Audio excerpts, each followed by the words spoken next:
जिल्ह्यातील वेंगुर्ला तालुका चिपी गावातील कालवंडवाडी, चारही बाजूला उंच डोंगर आणि डोंगरामधून एका बाजूने कर्ली नदीचे पात्र, निसर्गाच्या कुशीत वसलेले छान सुंदर असं आई कुलस्वामिनीचे सातेरी देवीचे मंदिर आहे। नुकतंच मंदिरात आणि मंदिर परिसराचे नूतनीकरण झाले आहे।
कुलस्वामिनी आई सातेरी देवी मंदिरात दिनांक 18 फेब्रुवारी 2026 रोजी नवचंडी यज्ञ पार पडला। दुपारी महाआरती, त्यानंतर सर्वांसाठी महाप्रसाद पार पडला।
या नवचंडी यज्ञ सोहळ्यासाठी मालवण तालुक्यातील कांदळगावचे श्री देव रामेश्वर देवस्थानचे राणे परब आणि इतर 12-5 मानकरी यांना विशेष आमंत्रण दिले होते.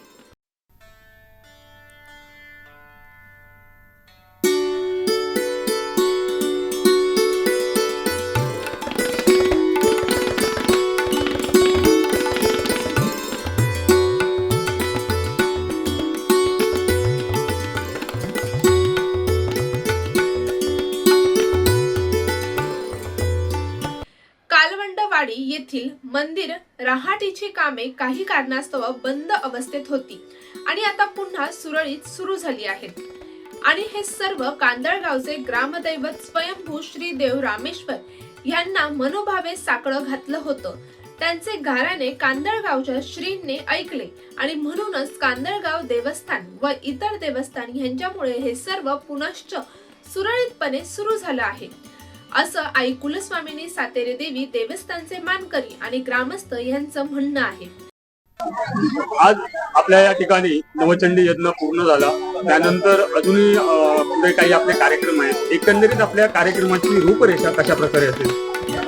धन्यवाद. प्रथमतः आपण कांदळगावातले सर्व मानकरी आज आमच्याकडे येऊन जे आम्हाला कृतार्थ केलेत ते आमच्यावर तुम्ही अशा प्रकारे ऋण चढवण्याचे कधीही फिटू नये असं आम्हाला वाटतं. कारण ज्यावेळी ऋण फिटतं त्यावेळी आठवण निघून जाते, ही आणि आठवण कधीच निघून जाऊ नये अशी आमच्या मनाकडे इच्छा आहे. असा तुम्ही आता विचारलेला प्रश्न, ही आमची वाडी वेंगुर्ल्यामधली कालवणवाडी आहे. तर आज नवचंडी हवन होतं. आज पहिला दिवस.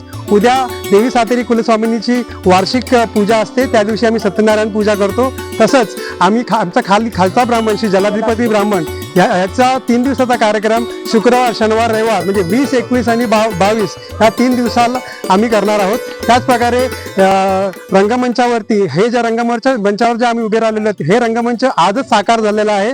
या रंगमंचावर आम्ही दशावतारी नाटक तसेच त्याच प्रकारे वेगवेगळ्या प्रकारची भजने, डबलबारी या 2-3 दिवसाच्या कार्यक्रमामध्ये आम्ही आयोजित करणार आहोत. तर पुन्हा एकदा आम्ही ह्या निमित्त घेऊन तुम्ही आज आमच्याकडे आलात आणि आमची ही जी काही मुलाखत घेत आहेत त्यासाठी तुमचा आम्ही पुन्हा एकदा आभार व्यक्त करतो. नक्कीच. त्याचप्रमाणे आपल्या इथे नवीन पाषाण ची प्राणप्रतिष्ठान आहे, हा जो एक कार्यक्रम आहे त्याबद्दल थोडक्यात माहिती आमच्या प्रेक्षकांना कशा प्रकारे द्याल? हे आमच्या जसं आपण बोलतो मराठीमध्ये आणि अध्यात्मामध्ये बोलतो जयस्थळी काष्टी पाषाणी, त्या प्रकारे आमच्या ही जी वाडी आहे आमच्या पाची बाजूला ब्राह्मणी स्थळ आहेत. जसं एक आमचा वरचा ब्राह्मण आहे तो आमचा मूळ ब्राह्मण आहे, त्याच्यानंतर खालचा ब्राह्मण जलाधिपती ब्राह्मण, तसंच आमच्याकडे सडावरती आमचा गोवर्धनित आणि गोठण ब्राह्मण आहेत. तर आम्ही आमच्या वरच्या ब्राह्मणाची प्राणप्रतिष्ठापना 30 ऑक्टोबर आणि 31 ऑक्टोबर 2024-25 या रोजी केली होती. त्याच प्रकारे आता ह्या ब्राह्मणाची प्राणप्रतिष्ठापना, खालच्या ब्राह्मणाची प्राणप्रतिष्ठापना आम्ही 20, 21, 22 या मुहूर्तावर करण्यास ठरवलेले आहे. तर त्याप्रमाणे आम्ही सर्व प्रकारची तयारी आणि आयोजन केलेलं आहे. त्याचप्रमाणे ह्या आपल्या कार्यक्रमांमध्ये जो महाप्रसादाचं आयोजन आहे त्या महाप्रसादाच्या आयोजनाच्या बाबतीत आपण काय सांगाल? जसं आता थोड्या वेळापूर्वी जर तुम्ही ऐकलं असेल की इकडे जे कांदळगावचे जे सुप्रसिद्ध पत्रकार होते त्यांनी जे सांगितलं होतं की या इकडच्या मंडळींची जी एकी आहे ती एकी तुम्हाला असं कुठे लवकर न दिसण्यासारखी आणि शोधून क्वचित असंच भेटणार आहे. आणि ही जी ह्या ज्या काही कार्यक्रम आहेत आज हे तुम्ही पहिलाच कार्यक्रम बघताय, परंतु जर तुम्ही कालवणवाडीचा गेल्या 40-50 वर्षाचा इतिहास काढलात तर ही कालवणवाडीमध्ये असेच कार्यक्रम होतात. आणि गावातली जी मुलं आहेत आणि गावातली जी होतकरू तरुण मंडळी आणि जाणती मंडळी आणि महिला मंडळ आहे हे सर्व एकत्र येऊन ह्या सगळ्या गोष्टी पार पाडतात आणि यशस्वीरित्या ते काम करून दाखवतात. त्याच प्रकारे आमच्या कुलदेवतेचा आम्हाला आशीर्वाद असल्यामुळे ह्या सगळ्या गोष्टी एकदम सरळ आणि सोप्या रीतीमध्ये आम्ही घडवून आणत आहोत एवढ्या वर्षात. नवचंडी सोहळा दरम्यान आई कुलस्वामिनी सातेरे देवी मंदिराचे मानकरी आणि ग्रामस्थ मार्फत कांदळगावच्या मानकरी यांचा यथोचित आदर सत्कार सोहळा आणि मानपान करण्यात आला. यावेळी शाल, श्रीफळ आणि सन्मान चिन्ह देऊन गौरविण्यात आले. श्री शेखर नारायण राणे यांचा सत्कार करण्यात येत आहे. श्री शेखर नारायण राणे यांचा सत्कार श्री दिलीप काका यांच्याकडून करण्यात येत आहे. सर्वांनी टाळ्या वाजवायच्या आहेत.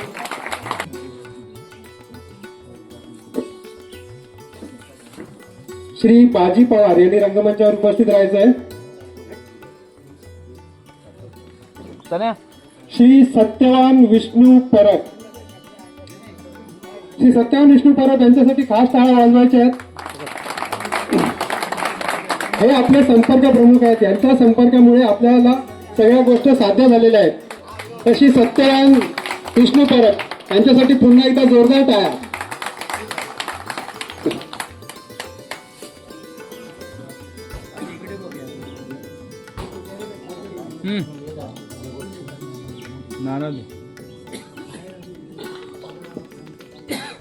गेल्या 2 वर्षात आम्ही सत्यवान काका यांना भरपूर त्रास दिला, तरी त्यांनी कुठलाही त्रास न हे करता सांगता आम्हाला त्यांनी प्रत्येक वेळी मानपान दिला आणि आम्हाला हे दिवस दाखवून दिले. त्यासाठी आम्ही त्यांचे कोटी कोटी आभार मानतोय.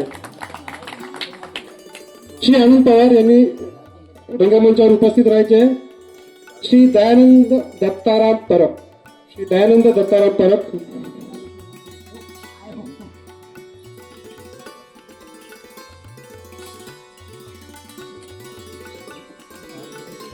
टाळ्या वाजवायच्या सर्वांनी.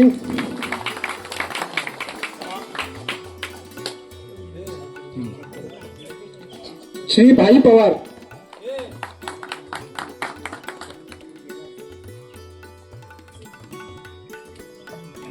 श्री विशाल सत्यवान राणे.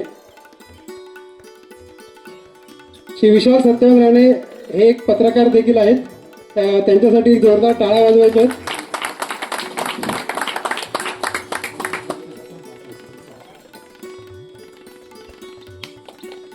टाळ्या टाळ्या. म्हणून आम्ही अगोदर जेवायला सांगितलेलं, म्हणजे टाळ्यांमध्ये कुठल्याही प्रकारची कमी होता नाही.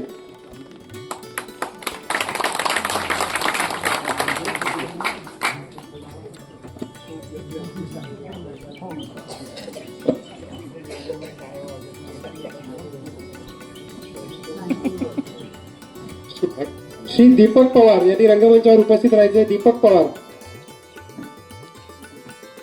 श्री विठ्ठल रामचंद्र राणे यांचा सत्कार करायचा आहे.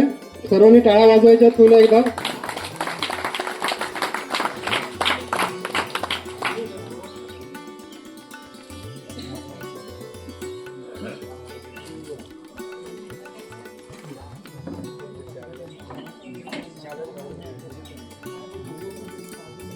सर्वांनी टाळ्या वाजवायच्या आहेत.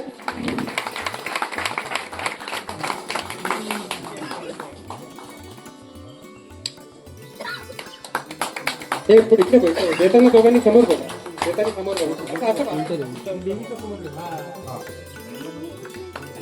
चला. श्री गंगाराम पवार यांनी रंगमंचावर उपस्थित राहायचे आहे. श्री महादेव तुकाराम कुमार.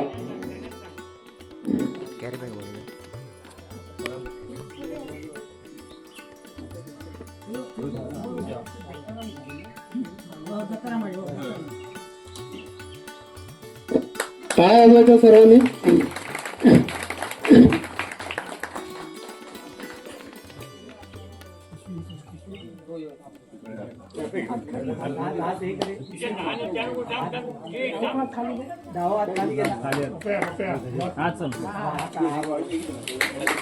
श्री अरुण सरमाळकर.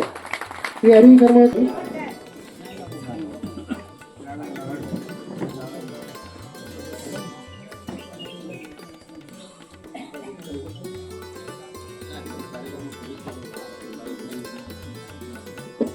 टाळ्या वाजवायच्या सर्वांनी.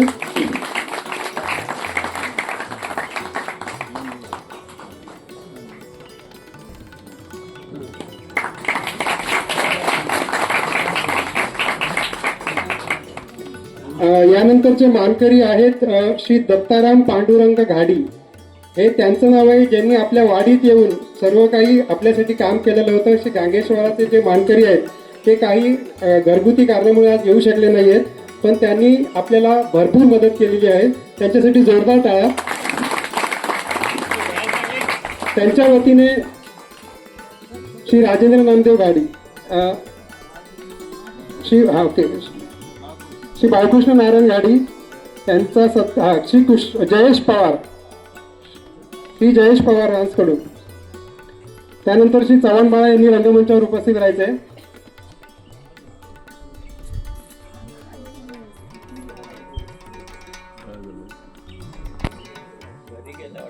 विजय काका बाळा का नाही चव्हाण बाळा नाही आहे दुसरं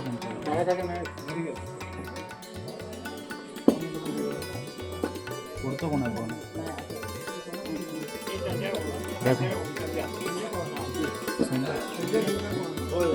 श्री संजय दिनकर पवार यांनी रंगमंचावर उपस्थित राहायचे आहेत.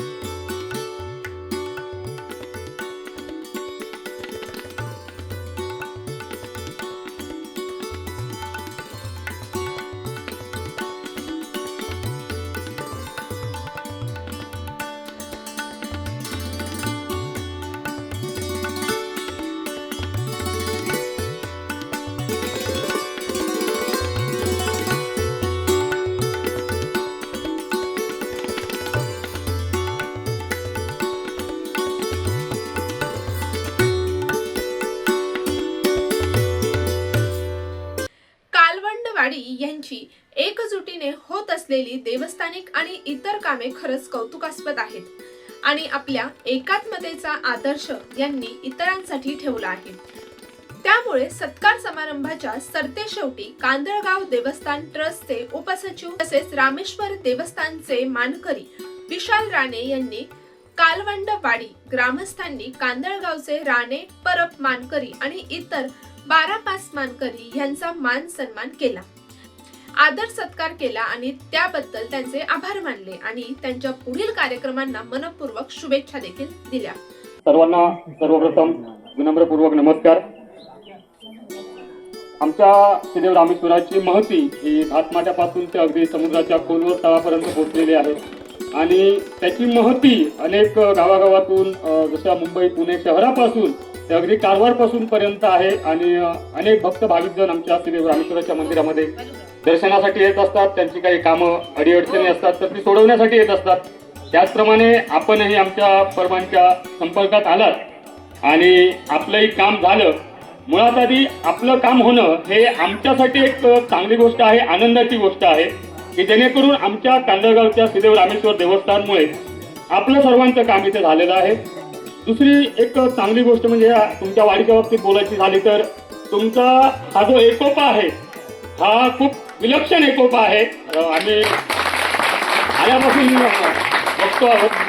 मी आता सांगणारच होतो की एकदा स्वतःसाठी टाळ्या वाजवा म्हणून, परत तुम्ही स्वतःहून वाजवलं तर एकदा कृपया एक विनंती करतो की पुन्हा एकदा तुम्ही सर्वांनी तुमच्यासाठी टाळ्या वाजवायच्या आहेत. आमचा इथे जो तुम्ही मान सन्मान केलात, आदर सत्कार केलात त्याबद्दल मी कांदळगावच्या श्रीदेव रामेश्वर देवस्थानतर्फे आपले मनपूर्वक आभार व्यक्त करतो. त्याचप्रमाणे आपल्या कुलस्वामिनी आईला नतमस्तक होतो आणि तुमच्या पुढील वाटचालीसाठी आमच्या कांदळगावकडून तुम्हा सर्वांना शुभेच्छा देतो. धन्यवाद.